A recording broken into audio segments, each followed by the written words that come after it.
So welcome to our year 3 of our WEF CNN Emerging Markets Roundtable. As you can see, we have a splendid representation from countries big and small, from Africa, the Middle East, and Europe, and superb insight from the corporate world in Carlos Ghosn from Renault Nissan, and two of the best in terms of economic analysis with a keen eye towards the emerging markets, and Nouriel Roubini and Min Zhu of the International Monetary Fund, and before that, of course, from the Bank of China.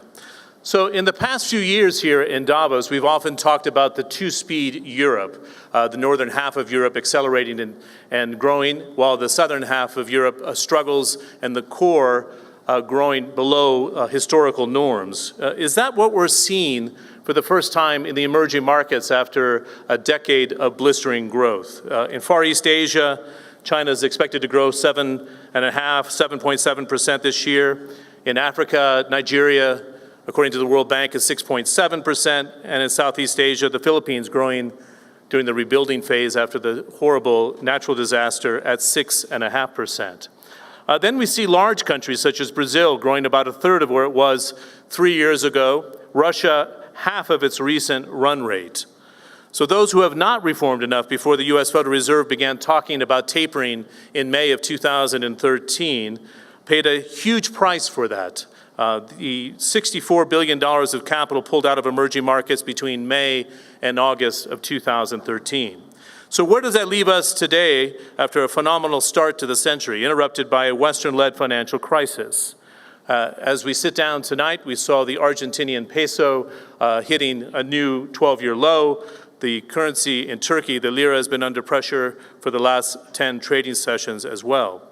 As many of these countries move into the middle class income status, where can they generate growth in the future? So all this success has led to a rise in per capita income, and as we've found out over the course of the last 12 months, they're not shy about hitting the streets and protesting if they don't think that their governments are doing enough. So I think a good place to start is with the news that we're seeing today. Let's start with Nouriel Roubini, if we may, and tell us what you think the sell-off that we've witnessed quite severely in the last 24, 48 hours in Argentina is telling us about the economic fundamentals and how the market is valuating certain emerging markets vis-a-vis others. Well, it has been a confluence of a number of factors. First of all, Argentina has wrong macro policies. They're bleeding reserves. They finally let the currency move downward. That happened the same day when the China numbers about manufacturing activity came weaker.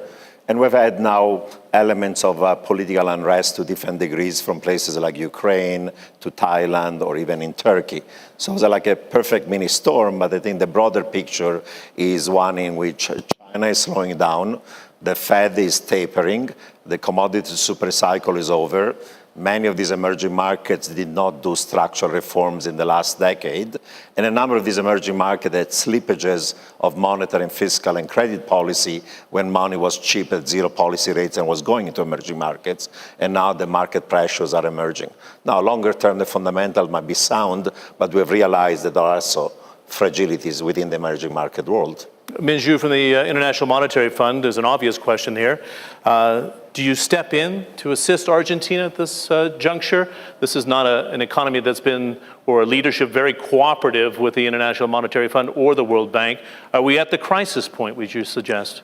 Well, we were more than happy to help, and this is very clear, but we, as you know, we don't have official dialogue since year 2004.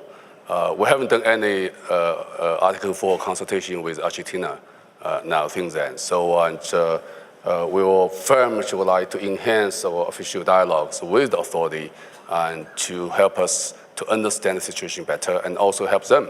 Of course, we monitor the situation in a very close way, and we are very careful assess the situation as well. Yeah. What would you suggest is the key lesson learned here, though, if you didn't reform over the last decade? And there's not that easy money that's left over anymore, that you pay a huge price?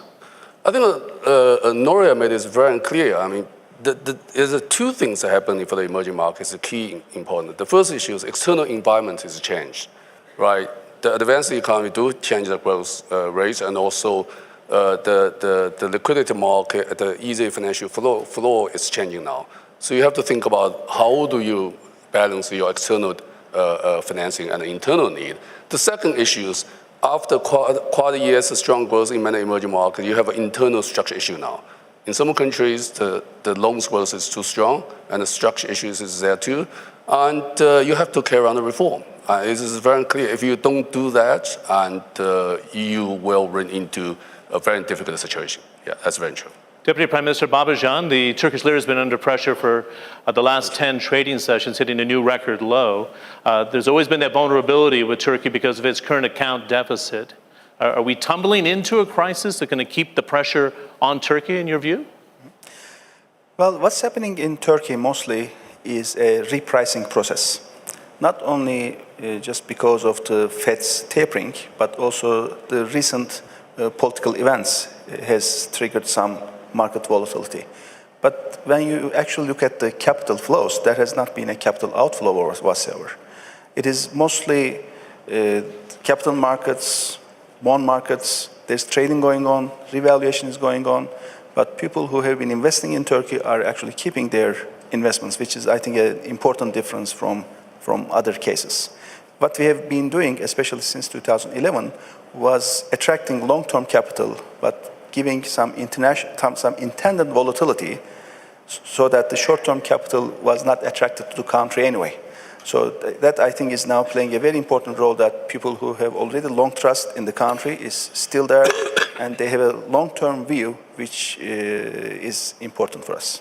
After what you see in Argentina and the pressure on your currency, what action do you take immediately to try to stop a contagion effect? First of all, it's a floating exchange rate, so we don't have any committed exchange level or whatsoever.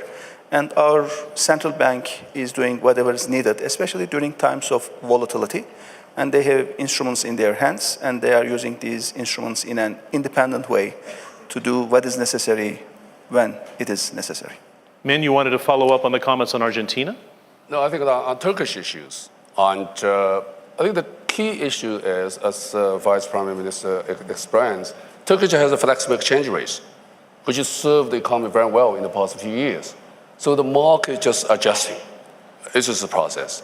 I think that the key issue matters today is whether the monetary policy have to take into the situation, particularly on deflation of the inflation side in the near future issues. I think that's the key issue. Otherwise, the market works. Yeah, it's just adjust the process. Finance Minister Moscovici, Europe's been in the doldrums and is starting to come back along with the rest of the global economy. What are your perceptions of what we see in the emerging markets now? We entered a new normal where they're still growing over 5% in 2014, but investors need to be more discerning about where they put their money as a result of some of them not reforming and slowing down? It's true that there was another panel here last year. It was about Europe being the problem. Now, the view on Europe is more positive. But when I look at emerging markets, of course I see a slowdown, and I see also structural factors and the need for reform. And obviously, there are also the consequences of the tapering. But still, I believe that there are structural changes which lead us to optimism in the long run, and especially the emergence of, I would say, a new middle class. Our treasuries say that if you look at 2030, the number of people who live with more than $30 a day per day will be about 2 million. And this will change also the habits, the way of consumption, and it will offer also new opportunities for jobs and high quality goods. So, well, we've got to face the situation, we've got to go on with reforms, but, well, still there is a source of growth for the rest of the world and for the emerging countries themselves. Carlos Ghosn, you have plants in at least a dozen emerging markets. You're not looking short-term with some of the volatility. Does it concern you that some markets have opened up dramatically, and this doesn't alarm you that we see the slowdown in the BRICS economies in particular? No, not at all. I mean, there is no developing market, no emerging market which have been growing constantly with no surprise.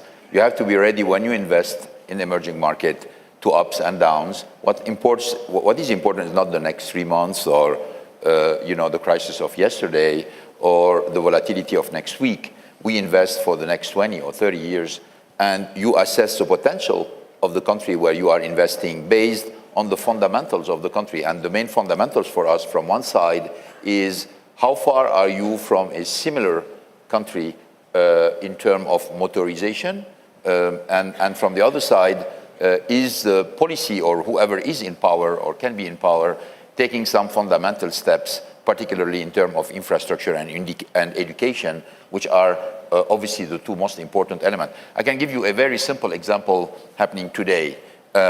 You take Nigeria. You know, it happens that I met with the president of Nigeria yesterday, and you take Nigeria, 170 million people, and if you have to compare Nigeria, its size, its wealth, its resources, to another emerging market, I would compare it to Brazil. Or I look at Nigeria, I see Brazil maybe 20 years ago. In Brazil today, you have 200 million people, and the car market is 3.6 million cars. 3.6 million cars. And it's far from its potential because you have 200 cars per 1,000 residents in Brazil, while in average European country, you have 500 cars per 1,000 residents. When Nigeria today, in 2013, sold 52,000 cars, 52,000 cars, compared to 3.6 million. That means no matter what you do, you know that you're going to invest in Nigeria because this market can go only up with a tremendous growth. So I think, yes, we have to be very careful about the volatility on the short term. Yes, it worries us, but when you go in, you know that you're going to have ups and downs, and you need to take a look to the trend. And the trend in all the emerging markets is really very positive. President Kagame, you're a small economy in Eastern Africa, averaging growth of 7% for the better part of the last decade. Now, how do you get the next wave of growth in East Africa? Are we lowering barriers amongst countries where you can sustain that level of growth and see a new trade bloc emerge from the eastern half of the continent? Right. We have been able to grow, and there are prospects for continued growth, not only for what is happening in the country itself, but we leverage the scale in terms of regional integration. We have the East African community, which has 135 million people. And we have already formed a customs union. We have a common market. We are moving towards a monetary union. And we're even looking at a political federation. So this plays to the advantage of what even Rwanda as a country on its own is able to achieve within this larger community. A question for the panel, Min, before I pick up here, but I want to put a question for the whole group, and I'd love you just to chime in right across the board here. Nouriel, you can start us off. Would you suggest that we've entered a new normal for emerging markets, so we have to lower the bar and expectations for the next decade? Not necessarily. There has been a slowdown of growth in emerging markets because of some of the macroeconomic imbalances, but this was true that the last decade has not seen significant structural reform in many of these emerging markets, and now there is evidence that the potential growth of this emerging market may have fallen from 6% towards 5% or below. But if there are going to be structural reforms, then productivity growth can rise, you have still the demographic dividend, and the growth can actually accelerate again. So medium term, I would say you still have countries positively that are urbanizing, they're industrializing, there is a catch-up of per capita income growth, there is a rise of middle class and a consumer society. Those are positives, but there are also some caveats. Many of these emerging markets reach middle income level, but then they get stuck in a middle income trap. And paradoxically, these middle classes become restless. In this emerging market, those who are protesting in the street in Brazil are not the poor people in the favelas, it's the middle class. Same thing in Turkey, same thing in India, same thing in Indonesia or Chile or Colombia. So once you reach a certain level of income, but there is a middle income trap and reform do not occur, actually middle classes become politically restless. And that's something of a new phenomenon. It's not the proletarians who are in the streets, it's the middle class wants better services, more economic opportunity, more education, more public services. Deputy Prime Minister Babacan, this has been very pronounced in Turkey over the last year. It's not an easy place to govern anymore. People are demanding more. from the government after all the growth and the doubling of the GDP over the last decade? Well, in Turkey, actually, what has been happening is not only our per capita GDP has been increasing very fast, and it's now more than $17,000 PPP adjusted. It is half of Japan, 56% of the EU average. But also income distribution has become better and better. Our Gini coefficient has been dropping, and across OECD, we are the country which has the fastest Gini coefficient rate. And also fighting with poverty also helped a lot. So what actually our people would like to have is not just the basic needs. And last year's protests, for example, were not because of people were poor. Most of the people on the streets actually were educated, young people, professionals, and they have aspirations for different levels of needs. And I think that's an important also test for our democracy. And also recently we are also going through some tests for our rule of law. But we have also a very strong anchor, which is the EU process. We are a member of Council of Europe and a candidate country to the EU, and take the reference of the norms and the standards of the EU for our democracy, for freedoms, and for rule of law. And that is helping us a lot. And all these tests, I think, are important. And we are just going to emerge as a stronger democracy and as a stronger country with a true rule of law. I think in emerging countries, these are probably expected, more or less. But then if we are careful about what we want to do for the country and what we target for the long term, these tests will be passed in a successful way. There's some that believe that the leadership has become out of touch with the people. After all this growth in Turkey, perhaps they've been in power too long and it's time for a change. You know the argument. Well, the current public opinion polls show that even after the most recent events, show that still 47 to 48% of the people support the ruling party and the government. I think we are doing something right, probably. That's why people still have that big of a support. But of course, we are the government of the other 52% of the population as well. We are aware of it, and we are trying to be more and more inclusive and just try to understand the needs, aspirations, maybe fears, worries of every segment of the society and appeal to every segment of the society. Of course, now that we have elections coming up, just 2 months later we have the local elections, then in July we have the presidential elections, next year in June we are going to have the general elections. I think it is okay to expect some political noise throughout this process, and a lot of what's happening actually recently I think has a lot to do with the approaching elections. But still, as long as I think we are able to communicate what we really intend and what we are really doing, it will be quite okay. And also, I think we are learning a lot from what is happening. Learning and also shifting our policies if necessary, when necessary. Carlos, it would be good to get your response and share your candor with the audience. You have a plant in a country, for example, in Brazil. You see protests. What do you do as a chief executive?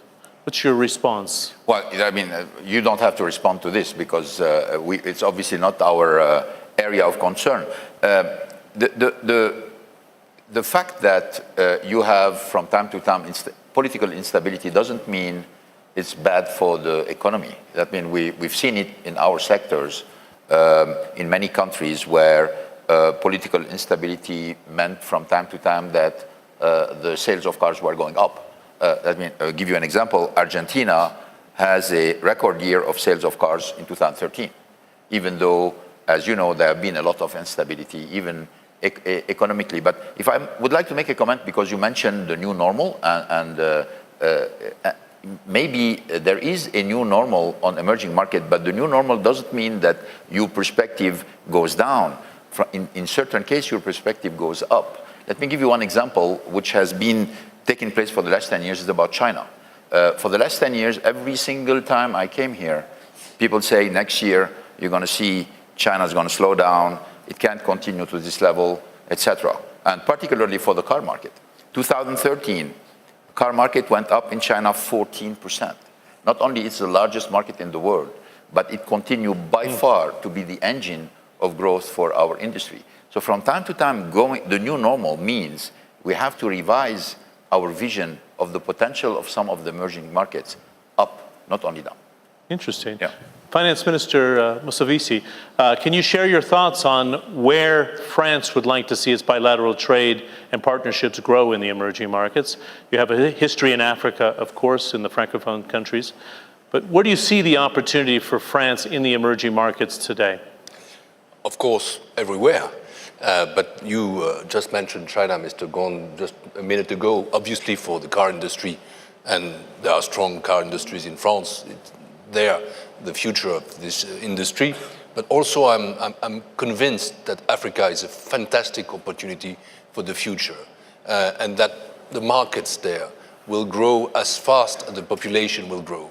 And this is a continent with more than 5% growth a year. And we have very important reasons to believe that this will go on, and that the potential for the future, you mentioned Nigeria versus Brazil, is absolutely huge. And this is why we call for our companies to invest there. There is no risk. Well, there is a risk, but it's a calculated risk. There is a huge opportunity. We must believe in the future of Africa. I believe in the future of Africa.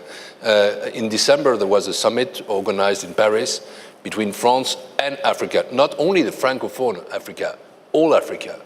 And it was not only about security, we're involved in security, Mali, République Centrafricaine, but also development and growth. And when I organized in Bercy, our ministry, a side event with 900 firms, it was absolutely considerable. So there is a future there, and we must be very confident. New normal, I don't know, but there are changes. But last word, it's important that there are reforms too, in order to develop particularly communication, infrastructures and transport, because it's the key also for going on with growth. Mr. Babajan. Just to add a few sentences to already what Pierre has said. Also, South-South trade and South-South cross-investment is growing. In 2008, Turkey had only 12 embassies in Africa. Today, we have 35 embassies. And our exports to Africa plus Middle East is now almost as high as our exports to the European Union as a whole. So that is also a new trend going on. So developing countries trading and doing more with developing countries, which is, I think, a huge potential which will grow. Who's showing interest in Rwanda, President Kagame? Who are your number one investors? Who's knocking on your door now, Mr. President, to come into Rwanda in that eastern half of Africa, would you suggest? We have many investors coming from the continent itself. We have a number of companies from South Africa, actually others from Nigeria, but now we are seeing many from Europe, the United States. So it's across the globe that even from Asia, China has been also investing in Rwanda. But may I take this opportunity to say there are a number of things that are playing in favor of the continent. Especially, I talked about integration, but there are also opportunities in the demographic structures as they exist. And coupled with continued reforms, we are seeing a future where Africa continues to grow. And of course, South-South cooperation, as was said, but more so intra-African trade, which has been at a very low base at the moment, is also playing out in favor of possible continued growth on the continent. Before I come to you, Finance Minister, I'd like to pose a new question to the panel here. And if we're going to look at 2014 and start to categorize the greatest risk, how would you put them, Muriel, to the emerging markets?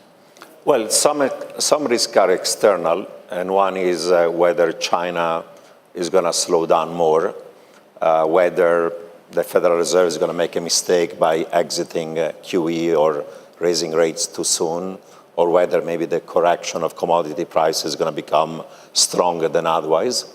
And some of the risks are internal. I mean, the fragile five, India, Indonesia, Brazil, Turkey, South Africa, have in common current account fiscal deficits, slowing growth, rising inflation, but also they have in common now election, parliamentary, presidential this year. Now, elections are good because it's a sign these are all countries that were not democracies and now they are. That's very good news. And sometimes political change, changing regime is for better policies, sometimes for worse policies, sometimes ruling party who are doing well are going to be re-elected. If you look at the spectrum of these countries, in India and Indonesia, maybe there'll be government change, maybe not in Turkey, Brazil, and South Africa. In Turkey, the current government has done many reforms. Maybe the stay in power is good news.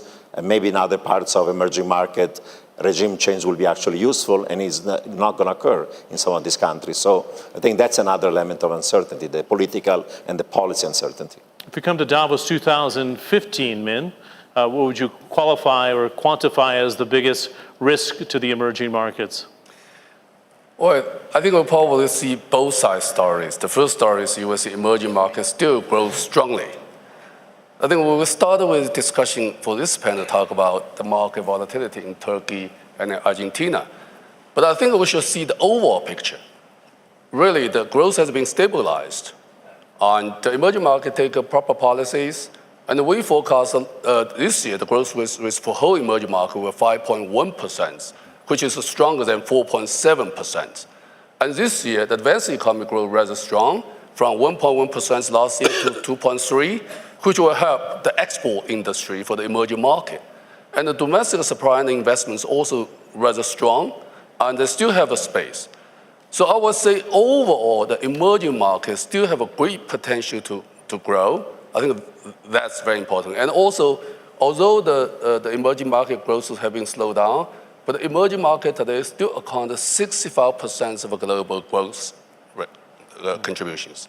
I think this is also very important. I think this is, so I would like to give a little color to Carlos' business observations as a macro picture. I think that's the first issues. And if after 1 year, how do we see that? I would say it depends on whether the emerging market will take the proper policy to do the reform, to do the adjustments. I think the few things important to watch, particularly this year. And first things, you have to watch tapering, right? And I think the tapering have a few different dimensions. The first dimension is the Fed, I believe, will do a good job in terms of gradually move the liquidity out of the market in line with the growth and job and do the good communication, that's fine. But the second issue is we want to make sure the market will respond to the Fed policy. The May events tell us the market may not respond in the proper way to the Fed policy. So the emerging market have to watch carefully because particularly for the emerging market, depends on the external captures. I think that's very important. The third issue is when Fed doing the tapering, the interest rates will increase. And we found the passing through rate is more than 100%. So the emerging market will feel the pressures in the second half. So they will increase their refinancing costs, will transfer in some degree into the budget. So I think the first issue is you have to look at tapering. If you do well, you should be okay for the year 2015 is number one. Number two, you should carry on the structural reform, rebuild the buffers policy space. I think the issues Norio mentions, I mentioned. This will define who will be the champion for 2015 and who will not be there. I think this is so reform, adjustments, and transform himself into the next stage is absolutely important for emerging market. I don't think this is a new norm. I think it's absolutely normal. It's normal because by definition, the emerging market is the process of learning, as the Prime Minister says, a process of adjustments, a process of reform. So in that time, if external environment change, as we see today, internal macro situation change, you have to do reform. A slowdown growth is a good thing for emerging market because that's positioning yourself for the future to take off. At the end of the day, in per capita levels, in emerging market, per capita GDP ratio still only 24 to 25% US per capita GDP level. So the gap is huge. The catch-up is huge. The growth potential is huge. Absolutely on Carlos' side. How do you see it, Carlos, for 2014? Do you need to quantify any risk for Renault-Nissan in the emerging markets? No, frankly, I think the biggest risk for us is too much fluctuation on exchange rates, because obviously when exchange rates fluctuate, you have to adjust your own balance of operations. Let's take the example of Turkey. Well, in Turkey, we're a producer in Turkey. So we produce cars in Turkey, we import cars to Turkey, and we export cars from Turkey. So if our balance is that imports and export are about the same amount, in a certain way, we don't care about fluctuation about the pound. If we are net importer or net exporter, well, obviously, strong volatility is going to have an impact on us. So there are some countries where we are still unbalanced. So the biggest risk for us coming from emerging markets is the fact that we still did not find a balance. And in this case, fluctuation on exchange rates can hit us in terms of profits. That's it. But in fact, this is a temporary situation because you never want to be in a situation where you depend on the fluctuation of a currency. That's why we're always looking for an opportunity to have a balance between imports and export and have as much as possible local production. Let's focus your question to Turkey, or let me focus my question on Turkey. What's your greatest internal risk for 2014, would you suggest, Deputy Prime Minister? Well, first of all, maybe just a few sentences about the overall developing markets and then Turkey. Now, since Federal Reserve announced its tapering process, there was some talk about the developing countries going through somewhat like the Asian crisis that we lived through in 1990s. But compared to the 1990s, developing countries right now has much stronger banking systems, on average, lower public debt, and again, on average, much higher reserves, and also a better and more sophisticated macroeconomic management overall. So the next 10 years, probably we are going to see lower growth rates with the developing countries compared to the past 10 years. But still, on average, the developing countries will be growing much faster than the developed countries. And for Turkey, last 4 years, despite we are highly linked with the Eurozone, with the European Union in terms of trade and investments, still we had quite high growth rates. And last 4 years, the total employment in Turkey increased by 6 million. That is more than the number of jobs lost in the EU total. And it seems that this job creation will continue for years to come. In terms of Turkey specific 2014, of course, we have 2 elections, so it is okay to expect some political noise. But since we have already timely protected the balance sheet of the government against interest rates and also exchange rate risks, so public net debt in Turkey, when you look at the composition, it is only lira, the net public debt. We don't have any FX debt as the government. Our bank's balance sheets are very well hedged against currency movements and interest rate movements. Also, all the consumer loans in Turkey are all in Turkish lira. We don't allow household loans to the banks in any other currency, but only in lira. So the balance sheet of the government, the banks, and the households are quite well protected against market volatility. Our corporates have some external debt, but as we experienced in 2006 and also 2009, our corporates also learned a lot about how to manage the FX risk also. So overall for 2014, we expect a growth rate of around 4% or so, and we expect our current accounts deficit to go down. Our budget deficit last year was only 1.1% of GDP. Our EU-defined public debt stock is only 35% of GDP. So strong public finances, strong banking system, current accounts deficit, yes, but also taking short-term measures and more structural reforms, how to deal with that for the longer term. So how do we explain the pressure under your currency right now? Right now, in Turkey, who is mostly on the buying side for dollars or euros, actually Turkish corporates, not consumers, not foreign investors, but Turkish corporates. Those Turkish corporates who have either foreign debt or who are importing companies, because of especially the local political events, they think that it is better for them to buy dollars or euros right now rather than waiting. So on the buying side, mostly we have observed Turkish corporates and not really other buyers. So the pressure on the price is mostly coming from that side and nowhere else. Okay. Finance Minister, I haven't talked to you for a little bit of time here, but I'd love to have you weigh in on the debate of the greatest risk for 2014 as you see the emerging markets. So as you explore these different countries to kind of have France Inc. go into, what would you classify as the greatest risk?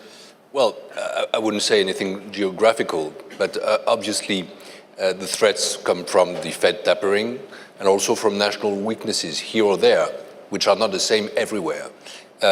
Meaning that, as I said, you need to have structural reforms, and you need to develop communication, you need to develop infrastructures, especially of transport, and you've got also to strengthen the macro-prudential framework. I think that is absolutely necessary, and this is also linked to what I said about the tapering.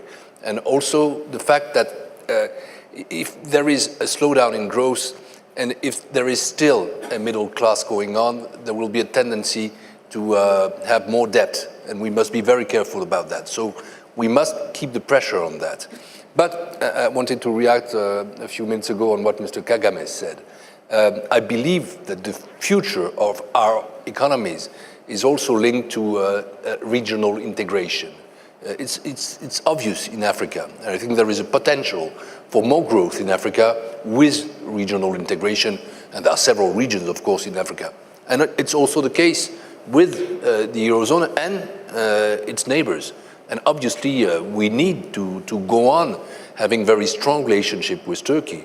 It's a long run, the long way for Turkey to join the EU.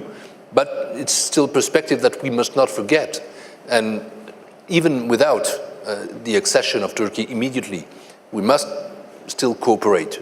Turkey is a country friend, nearby Europe, and a candidate to European Union accession. And this is probably what my president, Mr. Hollande, will say when he moves to Turkey next week. We absolutely must strengthen the links between, as well, Turkey and the EU, and France and the EU, and also, again, Africa. Good. In Africa, President Kagame, if we could mark 2013 as when the terrorists reared their ugly head in a number of different countries. Is that the biggest threat to Africa going forward, that in the poorer countries, that this is a fervent environment for terrorism? Yes, terrorists have been taking advantage of certain weaknesses across the continent. If you look at the situation starting with Somalia, you go to Mali, there have been signs that there is a spread of that. If you look at northern Nigeria, so the tendency is terrorist activities will take advantage of certain weaknesses that exist in structures of governance on the continent of Africa. And certainly this has a tendency to affect business, to affect economic growth, not only because of what is happening there in the very countries and the continent, but also the perception it creates for the likely investors who would want to come to Africa. So it's one thing that we are focused on and want to cooperate on as Africans, as well as Africa cooperates with the rest of the world to deal with that. Okay, I want to open the floor to questions, so if we can get the lights on and have the microphones ready, that would be terrific. Before I do, they overused the phrase and description of you of Dr. Doom in the past, but look into your crystal ball for the final thoughts on the panel. If we're sitting in these same chairs this time in 2015, is there any surprise that we should be watching out for, Nouriel, that implodes in the emerging markets that brings us back down again? There are risks, but the results are going to depend on structural reform and macro policy adjustments. I think this is going to be delicate because the fragile countries should be tightening monetary and fiscal policy as a way of dealing with budget deficit and external balance and excessive inflation above target. But in the short run, if you tighten monetary and fiscal policy, your growth is going to slow down. The balance sheets of banks and corporates is going to weaken, and all of them are facing elections. So having a slowdown of growth is not popular. On the other side, if you don't take the tough decisions you have to take on tightening, the risk is that one, your currency goes into a free fall. That leads to imported inflation, and inflation is already high, becomes even higher. And finally, who's going to finance your external deficits or the fiscal deficit if your interest rates are too low and you have easy monetary policy? So the trade-off is that, in some sense, damn if you do and damn if you don't. My suggestion will be take the bitter pill of doing the adjustment sooner because it'll stabilize your economy, and next year is going to be a better year. But if you don't take the bitter pill of doing structural reform, monetary and fiscal tightening, and regaining credibility, next year could be actually worse than this year. So it's going to all depend on the policy actions. Great. Let's take some questions from the floor. Because of time, we have about 10 minutes. We can direct it to a person on the panel. Please there, and then we'll have the microphone to the gentleman also here. We have a second microphone. It'd be terrific there. Yeah, thanks. Please. Peter Van Hammen, emerging markets journalist. One of the most interesting comments I heard was brought forward by Professor Rubini, who talked about the middle income trap, but then afterwards, paradoxically, the middle class is getting restless. This is a paradox indeed, and could you explain that paradox, and can we expect more of that going forward? Is this the threat that we see in emerging markets? So it's a restless middle class is what you're suggesting? Well, certainly that's one of the aspects of democracy. You know, you have democracy, you have middle classes that are engaged in the political process. There is now social media that allows, like in Brazil recently, flash mobs or other people getting organized. Even the Arab Spring revolt were due to the internet. There is an element of it, I think it's positive, an element of it of political instability, but it implies that government have to be more reactive to the needs of both the poor and the middle classes in terms of sound economic policies, providing economic opportunities, providing public services and the quality of it, fighting corruption and so on. So I'd say on the net is a positive if the policy responds in the right direction. If it's not, then it's going to lead to more political and policy instability, electoral, and maybe damaging. But on net, I think is a positive. Another question here.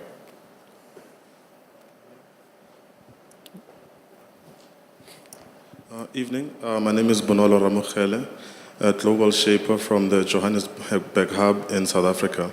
My question is directed to the Honorable President Paul Kagame.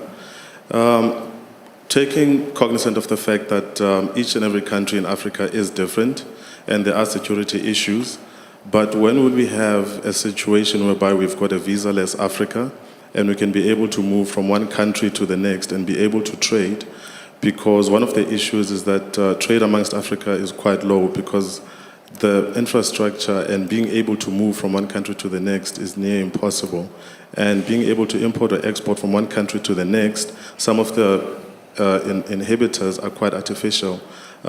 Paperwork at borders and so forth is just too cumbersome to actually get things done. Thank you. Thank you. It was much worse 10 years ago, a disaster 20 years ago. But do we need to accelerate the lowering of trade barriers and the free movement of people in Africa? That's at the heart of the question. Yes.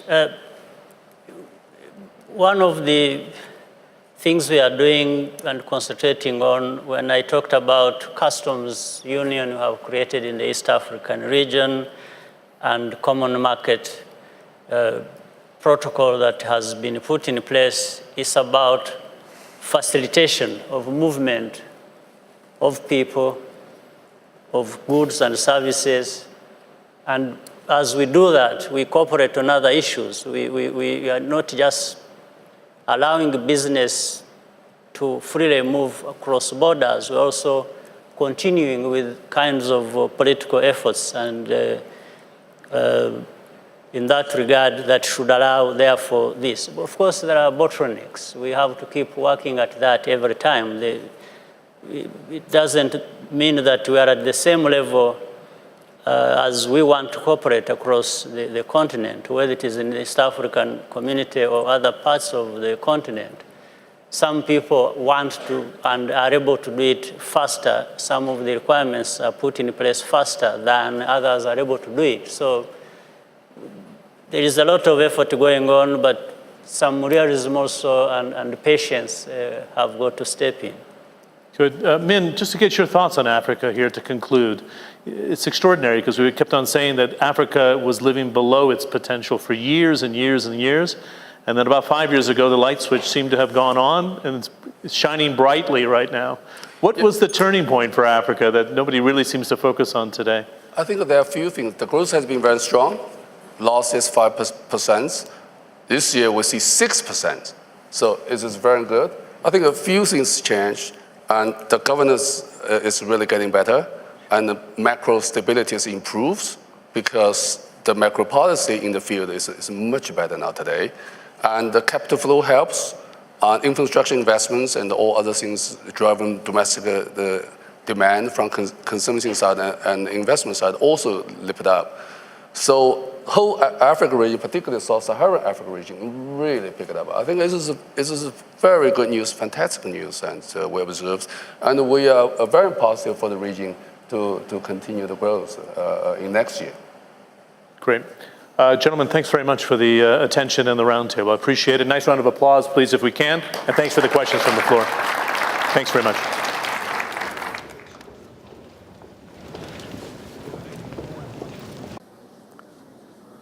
So welcome to our year 3 of our WEF CNN Emerging Markets Roundtable. As you can see, we have a splendid representation from countries big and small, from Africa, the Middle East, and Europe, and superb insight from the corporate world in Carlos Ghosn from Renault Nissan, and two of the best in terms of economic analysis with a keen eye towards the emerging markets, and Nouriel Roubini and Min Zhu of the International Monetary Fund, and before that, of course, from the Bank of China.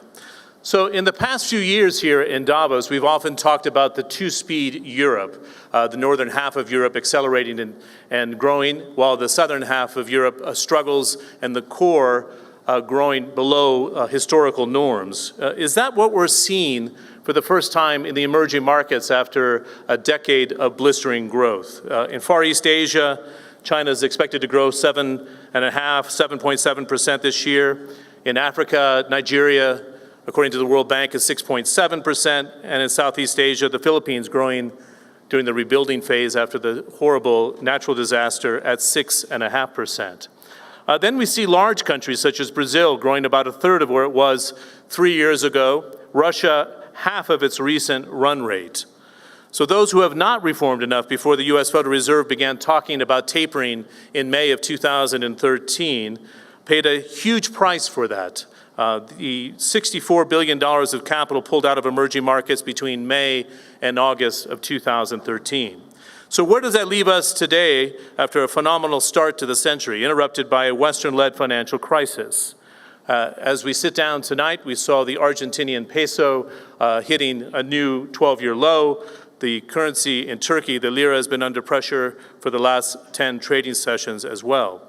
As many of these countries move into the middle class income status, where can they generate growth in the future? So all this success has led to a rise in per capita income, and as we've found out over the course of the last 12 months, they're not shy about hitting the streets and protesting if they don't think that their governments are doing enough. So I think a good place to start is with the news that we're seeing today. Let's start with Nouriel Roubini, if we may, and tell us what you think the sell-off that we've witnessed quite severely in the last 24, 48 hours in Argentina is telling us about the economic fundamentals and how the market is valuating certain emerging markets vis-a-vis others. Well, it has been a confluence of a number of factors. First of all, Argentina has wrong macro policies. They're bleeding reserves. They finally let the currency move downward. That happened the same day when the China numbers about manufacturing activity came weaker. And we've had now elements of political unrest to different degrees from places like Ukraine to Thailand or even in Turkey. So it's like a perfect mini story. Anymore, that you pay a huge price? I think Nouriel made this very clear. I mean, there's two things that happen for the emerging markets, the key important. The first issue is external environment is changed, right? The advanced economy do change the growth rates, and also the liquidity market, the easy financial flow is changing now. So you have to think about how do you balance your external financing and internal need. The second issue is after quite a years of strong growth in many emerging markets, you have an internal structure issue now. In some countries, the loans growth is too strong, and the structure issues is there too, and you have to carry on the reform. It is very clear. If you don't do that, and you will run into a very difficult situation. Yeah, that's very true. Deputy Prime Minister Babacan, the Turkish lira has been under pressure for the last 10 trading sessions, hitting a new record low. There's always been that vulnerability with Turkey because of its current account deficit. Are we tumbling into a crisis that's going to keep the pressure on Turkey, in your view? Well, what's happening in Turkey mostly is a repricing process. Not only just because of the Fed's tapering, but also the recent political events has triggered some market volatility. But when you actually look at the capital flows, there has not been a capital outflow whatsoever. It is mostly capital markets, bond markets, there's trading going on, revaluation is going on. But I think the broader picture is one in which China is slowing down, the Fed is tapering, the commodity super cycle is over. Many of these emerging markets did not do structural reforms in the last decade, and a number of these emerging markets had slippages of monetary and fiscal and credit policy when money was cheap at zero policy rates and was going into emerging markets, and now the market pressures are emerging. Now, longer term, the fundamentals might be sound, but we have realized that there are also fragilities within the emerging market world. Minju from the International Monetary Fund, there's an obvious question here. Do you step in to assist Argentina at this juncture? This is not an economy that's been, or a leadership very cooperative with the International Monetary Fund or the World Bank. Are we at the crisis point, would you suggest? Well, we were more than happy to help, and this is very clear, but we, as you know, we don't have official dialogue since year 2004. We haven't done any Article 4 consultation with Argentina now since then. So we will very much would like to enhance our official dialogues with the authority and to help us to understand the situation better and also help them. Of course, we monitor the situation in a very close way, and we are very careful. Assess the situation as well. Yeah. What would you suggest is the key lesson learned here, though? If you didn't reform over the last decade, and there's not that easy money that's left over. But people who have been investing in Turkey are actually keeping their investments, which is, I think, an important difference from other cases. What we have been doing, especially since 2011, was attracting long-term capital, but giving some intended volatility so that the short-term capital was not attracted to the country anyway. So that, I think, is now playing a very important role, that people who have already long trust in the country is still there, and they have a long-term view, which is important for us. After what you see in Argentina and the pressure on your currency, what action do you take immediately to try to stop a contagion effect? First of all, it's a floating exchange rate, so we don't have any committed exchange level or whatsoever. And our central bank is doing whatever is needed, especially during times of volatility. And they have instruments in their hands, and they are using these instruments in an independent way to do what is necessary when it is necessary. Min, you wanted to follow up on the comments on Argentina? No, I think on Turkish issues. And I think the key issue is, as Vice Prime Minister explains, Turkey has a flexible exchange rate, which has served the economy very well in the past few years. So the market is just adjusting. It's just a process. I think that the key issue matters today is whether the monetary policy have to take into the situation, particularly on deflation of the